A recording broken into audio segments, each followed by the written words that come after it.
जय हिंद। तो हम इस वीडियो में पढ़ने वाले हैं Newton second law of motion, जो कि बेस्ड है एक फार्मूले पे। एक फार्मूला निकल के आता है न्यूटन के सेकंड लॉ ऑफ मोशन से, निकल के आता है F is equal to m into A.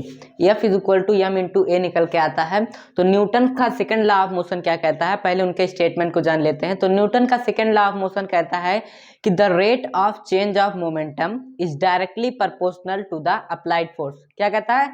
The rate of change of momentum, किसी भी ऑब्जेक्ट का rate of change of momentum, किसी भी ऑब्जेक्ट का रेट जो होता है, मोमेंटम के चेंज का रेट, वो अप्लाइड फोर्स के डायरेक्टली प्रोपोर्शनल होता है। तो आइए हम इसको समझते हैं। प्रूफ कैसे होगा, ये जो आ रहा है हमारा फार्मूला, इसको प्रूफ कैसे होगा ये भी देखते हैं। तो उन्होंने क्या कहा था, the rate of change of momentum is directly proportional.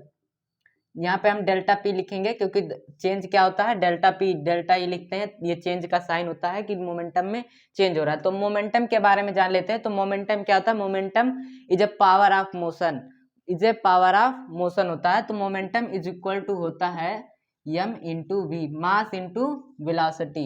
Momentum को हम स्मॉल p से लिखते हैं और मास इंटू वेलोसिटी इसका होता है। तो आइए देखते हैं कि यहाँ पे होगा क्या। तो ये जब चेंज ऑफ मोमेंटम है, तो मोमेंटम में किसका मोमेंटम चेंज करेगा?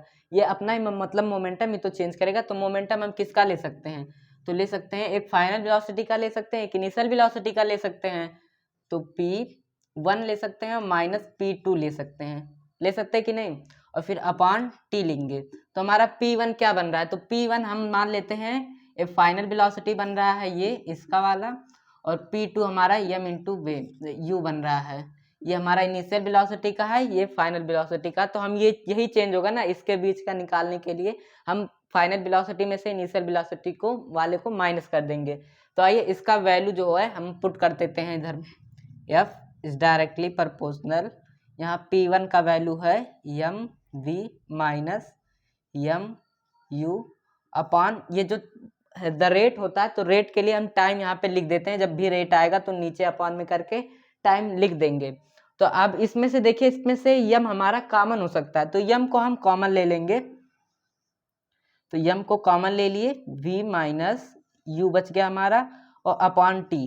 और हमने न्यूटन के पहले इक्वेशन से समझा था कि v is equal to u plus a t, v is equal to u plus a t. तो इससे हम अगर एसिलरेशन का निकालें तो एसिलरेशन इज इक्वल टू आएगा v minus u upon t. ये आ रहा है acceleration is equal to v minus u upon t. तो ये वैल्यू हम यहाँ पे देख सकते हैं, v minus u upon t आ रहा है। तो इसके जगह पे हम a को पुट करेंगे। तो हम पुट कर देते हैं F is directly proportional m into ए।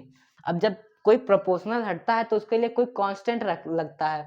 तो यहाँ पे कांस्टेंट हमने मान लिया कि कांस्टेंट k लगा दिया। तो F is equal to constant k m a, ठीक है।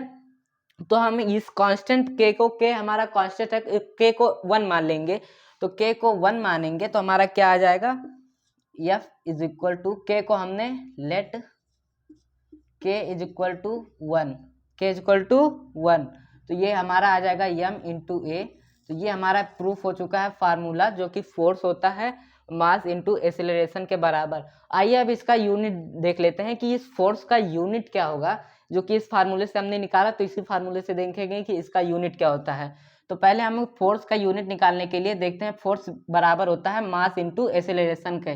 तो मास का जो यूनिट होता है क्या होता है? केजी होता है, मास का यूनिट केजी। एसिलरेशन का यूनिट हमने क्या पढ़ा है? एसिलरेशन का यूनिट होता है मीटर पर सेकेंड स्क्वायर। तो इन दोनों का मल्टीप्लाई हो रहा है, तो force is equal to kg metre per second square, जिसको हम लोग न्यूटन के नाम से भी जानते हैं। न्यूटन साइंटिस्ट थे और उन्हीं के नाम से हम उनको सम्मान देने के खातिर उनको इस KG metre per second square को ही न्यूटन का दर्जा दे दिया गया है। और अगर हम इसका सीजीएस यूनिट देखें, एसआई यूनिट इसका क्या होगा?